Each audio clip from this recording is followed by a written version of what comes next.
نحمده ونصلي ونسلم على رسوله الكريم اما بعد فاعوذ بالله من الشیطان الرجیم بسم اللہ الرحمن الرحیم یا ایہا الذین آمنوا ان جاءکم فاسق بنبأ فتبینوا صدق اللہ مولانا العظیم وصدق رسولہ النبی الکریم الامین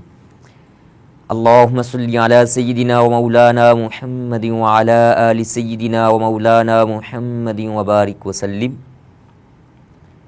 حمد و ثنا کے بعد معزز و محترم سامعین و ناظرین، پیارے مسلمان بھائیوں، السلام علیکم ورحمۃ اللہ وبرکاتہ۔ آج کی نشست میں ایک ایسی اہم بات جو ہمارے معاشرے کے اندر ایک رواج پا رہی ہے اور لوگ بغیر تحقیق کیے اس کے نشر کے اندر، اشاعت کے اندر بڑی دلچسپی سے حصہ لے رہے ہیں اور کئی گھر اس کے اندر بڑی محبت دکھاتے ہیں، حالانکہ تصورات ان کے اچھے ہیں، سوچ اچھی ہے ان کی، لیکن تحقیق کیے بغیر، حقائق کو مد نظر رکھے بغیر وہ ایسے کام کی طرف روانہ ہو چکے ہوئے ہیں جو ہمارے دین اسلام کی اصول کے مخالف ہے، حقیقت کے مخالف ہے۔ بعض اوقات انسان اظہار محبت میں ایسا کام کرتا ہے جو جس کا جواز سے کوئی تعلق نہیں ہوتا۔ ان سارے کاموں میں سے ایک کام جس پر اہم توجہ ہم آج دلانا چاہ رہے ہیں وہ سفر المظفر، جو اسلامی مہینے کا، اسلامی سال کا دوسرا مہینہ ہے، اس کے آخری بدھ کو، جو عوام کے اندر آخری چہار شنبہ سے مشہور ہے، آخری بدھ کو لوگ صبح صبح سیر کرنے کے لیے باغات میں چلے جاتے ہیں، پارکوں میں چلے جاتے ہیں، خواتین بھی جاتی ہیں اور یہ سوچ اچھی لے کر جاتے ہیں، یہ تصور لے کر کہ شاید اس آخری چہار شنبہ، آخری بدھ کو، سفر المظفر کے آخری بدھ کو پیارے نبی کریم صلی اللہ علیہ وآلہ وسلم نے غسل صحت فرمایا تھا، آپ کو بیماری سے کچھ فاقہ ہوا تھا تو آپ نے غسل فرما کر باغ کی چہل قدمی فرمائی تھی، تو لہٰذا وہ آپ کی سنت مبارکہ ہے، تو ہم بھی اس دن سیر کرنے کے لیے نکلتے ہیں، پھر لوگ جاتے ہیں، سیر کرتے ہیں، نیت اچھی ہے، سوچ اچھی ہے، خیال اچھا ہے کہ ہمارے پیارے نبی کریم صلی اللہ علیہ وآلہ وسلم کو کچھ صحت ملی تو آپ نے غسل فرمایا، یہ نیت بہت پیاری ہے، لیکن حقیقت سے اس کا تعلق نہیں ہے۔ حقائق کیا ہیں وہ کچھ اور ہے، تاریخ کچھ اور بتاتی ہے، اسلامی جو لٹریچر ہے وہ ہمیں کچھ اور بتاتا ہے، لوگوں کی سوچ اچھی ہے، تو ہمیں حقائق کو مد نظر رکھ کر اعمال کرنے چاہیے۔ جب حقائق سامنے ہوں اور ان کے مطابق عمل ہو تو پھر کوئی کسی قسم کی پریشانی نہیں ہوتی۔ حقیقت کیا ہے؟ علامہ شیخ عبدالحق محدث دہلوی علیہ رحمہ نے، جو شیخ محقق ہیں اور ہر مکتبہ فکر کا بندہ ان کو بڑی محبت والی نگاہ سے دیکھتا ہے، آپ نے اپنی مشہور زمانہ کتاب مدارج النبوہ میں لکھا کہ روز دوشنبہ مطلب سوموار کا دن، 26 سفر سوموار کے دن آپ صلی اللہ علیہ وآلہ وسلم نے حکم فرمایا تھا اس قافلے کو تیار کرنے کا جو قافلہ روم کے خلاف جنگ کرنے کے لیے جانا تھا، لیکن ہوا کیا کہ اس کے 2 دن بعد از 2 روز چہار شنبہ ماہ سفر حضرت صلی اللہ علیہ وآلہ وسلم را تب گرفت و درد سر عظیم روی نمود، کہ آپ صلی اللہ علیہ وآلہ وسلم کو بدھ کے دن سر مبارک میں درد ہوا اور بخار جو ہے وہ لاحق ہو گیا۔ ایک بات آگے تاریخ طبری میں یہ لکھا ہوا ہے، علامہ امام طبری علیہ رحمہ نے لکھا کہ جس وقت آپ صلی اللہ علیہ وآلہ وسلم کو اس مرض کا آغاز ہوا، جس عارضے میں، جس مرض میں آپ صلی اللہ علیہ وسلم کا وصال پاک ہوتا ہے، تو آپ فرماتے ہیں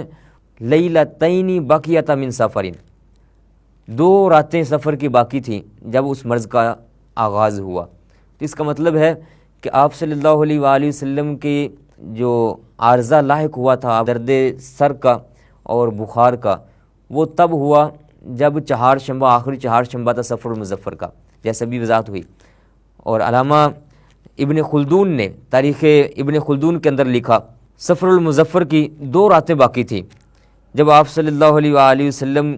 کو درد سر ہوا، اور اس حالت میں بھی آپ صلی اللہ علیہ وآلہ وسلم ازواج مطہرات کے پاس تشریف لے جا رہے تھے۔ الکامل فی تاریخ کے اندر علامہ ابن اسیر نے، جو بڑے جید قسم کے تاریخ دان ہیں، آپ نے بھی یہ بات لکھی واضح طور پر، فَابْتَدَا بِرَسُولِ اللَّهِ صلی اللہ علیہ وسلم مرد و واخر سفرین، سفر کے بالکل آخر تھا جب آپ صلی اللہ علیہ وآلہ وسلم کو اس مرض کا آغاز ہوا۔ اور طبقات ابن سعد کے اندر امام ابن سعد نے لکھا اول ما بدا برسول اللہ صلی اللہ علیہ وسلم شکوہ یوم الاربعاء، یہاں بالکل وضاحت ہے، یوم الاربعاء عربی کے اندر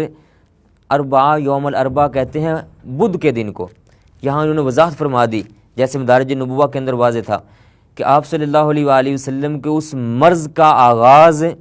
جس مرض میں آپ صلی اللہ علیہ وآلہ وسلم کا وصال پاک ہو گیا، اس مرض کا جو آغاز تھا وہ ماہ صفر المظفر کے آخری بدھ کے دن سے شروع ہوا تھا۔ مدارج نبوہ میں ایک دوسرے مقام پر علامہ شیخ عبدالحق محدث دہلوی، شیخ ایک محقق، لکھتے ہیں رحمۃ اللہ تعالی علیہ، ابتدائے مرض حضرت صلی اللہ علیہ وآلہ وسلم در اواخر سفر بود، سفر کے آخر میں اس مرض کی ابتدا ہوئی تھی۔ اور البدایہ والنہایہ میں ابن کثیر نے بڑے واضح الفاظ میں اس بات کو لکھا کہ رسول کریم صلی اللہ علیہ وآلہ وسلم کی بیماری کا آغاز اس طرح ہوا کہ منگل کی نصف شب کو آپ صلی اللہ علیہ وآلہ وسلم بقیع الغرقد کی طرف تشریف لے گئے جنت البقیع میں،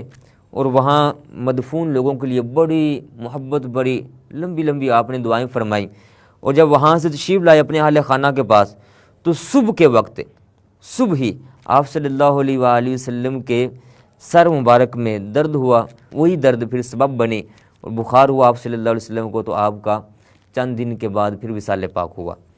یہاں پر بالکل واضح ہے کہ منگل کی اس شب کو آپ صلی اللہ علیہ وآلہ وسلم وہاں تشریف لے گئے، اور صبح جب بدھ کا دن آیا تو آپ صلی اللہ علیہ وآلہ وسلم کو اس مرض کا آغاز ہوا۔ تاریخ خمیس کے اندر بالکل واضح الفاظ میں یہ جملہ لکھا ہوا ہے ابتدا بہ صداع فی اواخر سفر لیلتین منہ یوم الاربعاء،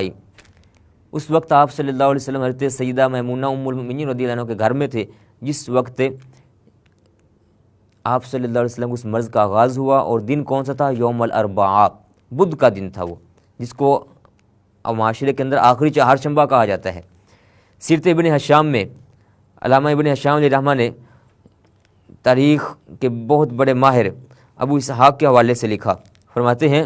انا خرج الی بقیع الغرقد من جوف اللیل، رات کے وقت آپ صلی اللہ علیہ وسلم جنت البقیع میں تشریف لے گئے، فاستغفر لهم، اور ان سب قبرستان والوں کے لیے خوبصورت بڑی دعائیں فرمائیں، ثم راجع الی اہلہ فلما اصبح، پھر اپنے اہل خانہ کی طرف تشریف لائے، اور جب صبح کی تو ابتدا بوجہہ من یومہ ذالک، تو اسی دن ہی صبح آپ صلی اللہ علیہ وآلہ وسلم کے سر مبارک میں درد شروع ہو گیا تھا۔ یہ کچھ وہ باتیں ہیں میرے پیارے ناظرین سامعین جو ہمیں تاریخ کے حوالے سے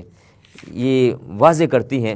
کہ آپ صلی اللہ علیہ وآلہ وسلم کا آخری چہارشنبہ ماہ ظفر المظفر کا جو آخری بدھ ہے،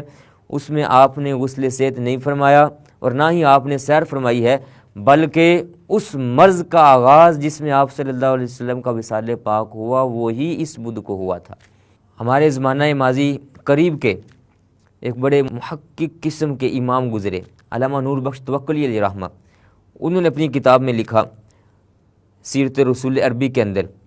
کہ ماہ سفر 11 ہجری کے آخر عشرہ میں حضور کریم صلی اللہ علیہ وآلہ وسلم بیمار ہو گئے تھے، پھر ماہ سفر کی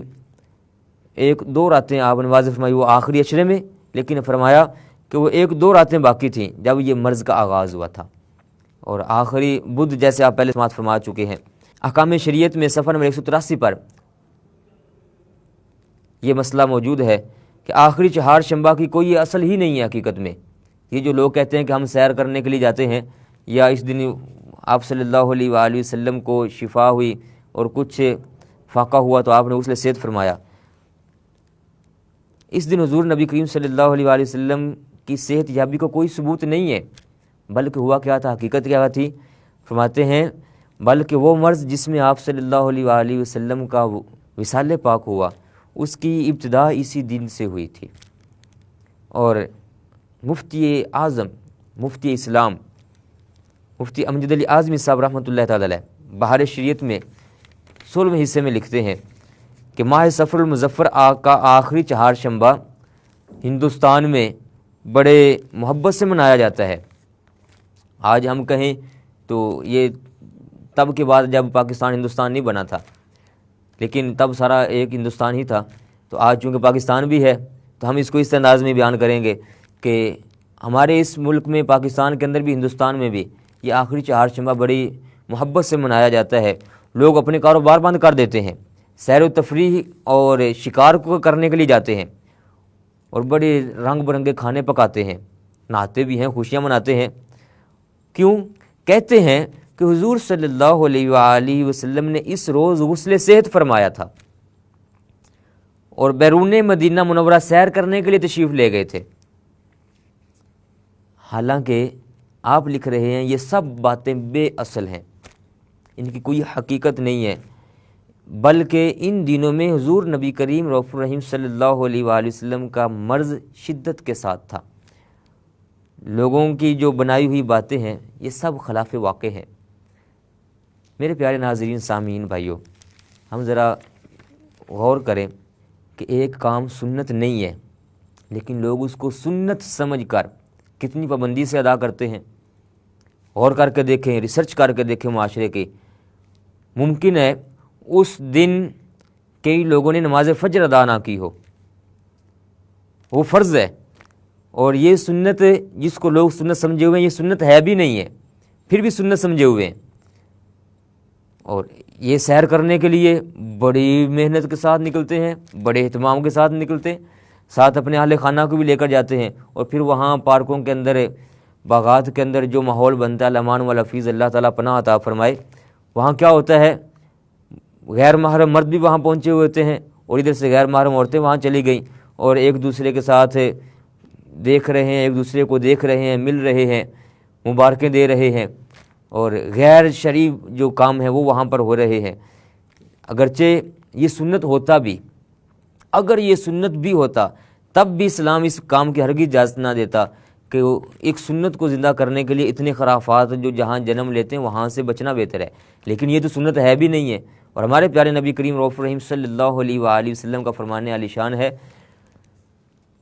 میری طرف کسی غلط بات کو منسوب مت کرو، جو بات میرے میں نہیں ہے، جس کا تعلق میرے ساتھ نہیں ہے، میں نے فرمایا نہیں ہے یا میں نے وہ کام کیا نہیں ہے، اس کو ہرگز میری طرف منسوب مت کرنا۔ اگر جان بوجھ کر ایسا کیا تو بڑا سخت فرمان آپ صلی اللہ علیہ وسلم نے ارشاد عظیم فرمایا، بخاری شریف کی حدیث پاک، من کذب علی متعمدا فلیتبوأ مقعدہ من النار، فرمایا جو بندہ جان بوجھ کر میرے اوپر ایک بات لگائے جا رہا ہے جو ہے نہیں ہے اور وہ جھوٹ ہے، تو آپ فرماتے ہیں وہ اپنا ٹھکانہ جہنم میں بنا لے۔ پھر جب یہ بات پتہ چل جائے کہ حقیقت کچھ اور ہے تو پھر ہمیں حقائق کی طرف آنا چاہیے کہ آخری چہار شنبہ کو، صفر المظفر کا جو آخری بدھ ہے، اس بدھ کو آپ صلی اللہ علیہ وآلہ وسلم نے کوئی غسل صحت نہیں فرمایا تھا، اور نہ ہی آپ صلی اللہ علیہ وسلم باغات کی سیر کرنے کا تشریف لے گئے تھے۔ یہ لوگوں کے من گھڑت ہیں، پتہ نہیں کہاں سے یہ بات چل پڑی اور لوگوں نے اس کو اپنا لیا۔ خیال اچھا ہے، اس نیت اچھی ہونے کی وجہ سے اب یہ بھی اچھی نیت کر لینی چاہیے کہ ہم نے اچھی نیت پر یہ کام کیا ہوا تھا، لیکن وہ کام حقیقت کے خلاف ہے، تو حقیقت کے مطابق چلتے ہوئے یہ نیت کریں کہ ہم انشاءاللہ تبارک تعالیٰ جو سچی سنتیں ہیں، داڑھی مبارکہ کی کتنی عظیم و شان سنت مبارکہ ہے، اس کو اپنائیں گے۔ جو بھائی اس سے آزاد ہیں وہ اس سنت کو زندہ رکھنے کے لیے نیت کریں پکی، اور جم کر اس پر عمل کریں۔ آقا پاک صلی اللہ علیہ وسلم راضی ہوں گے، اس میرے امتی نے میری سنت کو اپنے چہرے کی زینت بنایا ہوا ہے۔ فرائض کو بڑی پابندی کے ساتھ ادا کرنے کی طرف توجہ دیں۔ جو نماز پنجگانہ ہے، ہر روز دن میں 5 بار نماز آتی ہے، اس کی طرف بھی ہمارا خیال اولی ہونا چاہیے۔ سنت کا درجہ بعد میں آتا ہے، سب سے اول درجہ فرض کا ہے۔ جب یہ اہتمام کریں گے تو انشاءاللہ تبارک و تعالی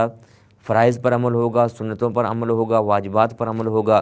حقیقت کے مطابق عمل ہوگا، تو کوئی کسی قسم کا غیر مسلم